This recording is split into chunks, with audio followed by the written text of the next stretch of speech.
Dalam perjalanan hidup, kadang banyak liku-liku kehidupan yang kita harus lewati. Ada saatnya menangis, dan ada saatnya tertawa. Ada saatnya susah, dan ada saatnya senang. Ada saatnya berduka, dan ada saatnya berbahagia. Ada masa di atas, dan ada juga masa di bawah.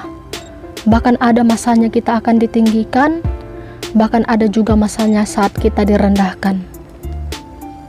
Semua proses kehidupan juga terkadang pahit dan tak selalu manis seperti yang kita mau. Sering sekali kita mengeluh akan keadaan yang tidak baik yang terjadi dalam hidup kita, dan kita selalu mempersalahkan hidup. Bahkan salah satu cara menikmati hidup yang sebenarnya tidaklah seperti bayangan kita yang terlalu rumit.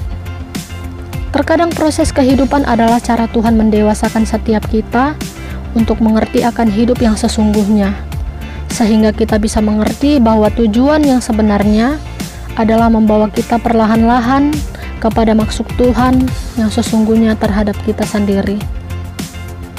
Memperbanyak bersyukur adalah salah satu cara menikmati hidup sampai kamu lupa dan tidak punya alasan lagi untuk mengeluh akan hidupmu. Dan pada klimaksnya, kamu akan terus menikmati bahwa apa yang Tuhan kerjakan dalam hidupmu adalah salah satu cara Tuhan menyempurnakan hidupmu yang sesungguhnya. Mari banyak bersyukur, dan mari angkat bahumu, dan teruslah berdiri tegak serta jalanilah hidup dengan terus tetap bersandar sepenuhnya kepada Tuhan yang akan membawa kamu next level di dalam hidupmu. Dan jadikan proses itu adalah pengalaman hidup bersama dengan Tuhan sejauh kamu terus bersandar kepada Tuhan yang hidup. Terkadang ada banyak hal yang membuat kita sulit untuk menerima kenyataan hidup yang terjadi dalam setiap hidup kita.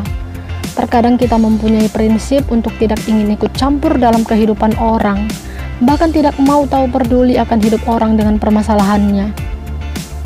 Tapi seringkali ada banyak orang yang suka kepo, bahkan ikut campur dengan kehidupan yang kita jalani. Sering sekali kita berprinsip untuk tidak mau mengganggu orang lain, dengan harapan orang lain juga tidak mengganggu kehidupan kita. Tetapi pada kenyataannya, tidaklah seperti ekspektasi dalam pikiran kita.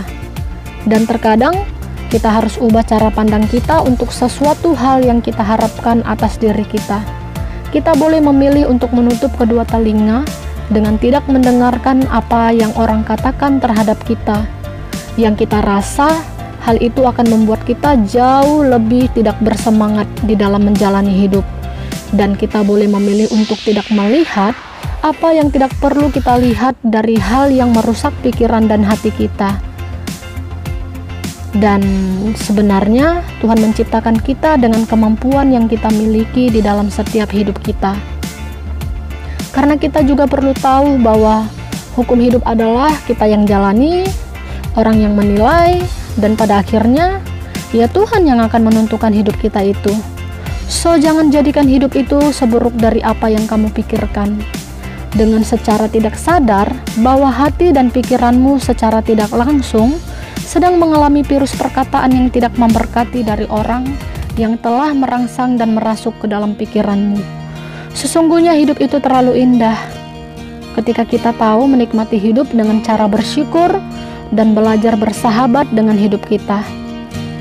Akan ada banyak hal yang lebih indah kita boleh nikmati dari hidup saat ini, ketika kita menghentikan fokus kita kepada apa yang meracuni pikiran kita, dengan intimidasi-intimidasi hidup yang membuat kita sulit melangkah selangkah untuk di depan, dan biarkan diri kita tenggelam kepada arus positif yang sedang mengalir kepada kita, yaitu dengan cara berfokus kepada apa tujuan hidup kita yang sesungguhnya dan bagaimana kita untuk berdiri teguh akan prinsip pendirian kita yang benar dengan Tuhan. So tetap excellent spirit dan kuatkan hatimu serta berfokus kepada apa kata Tuhan tentang hidupmu dan bukan apa kata orang tentang kamu. Semangat!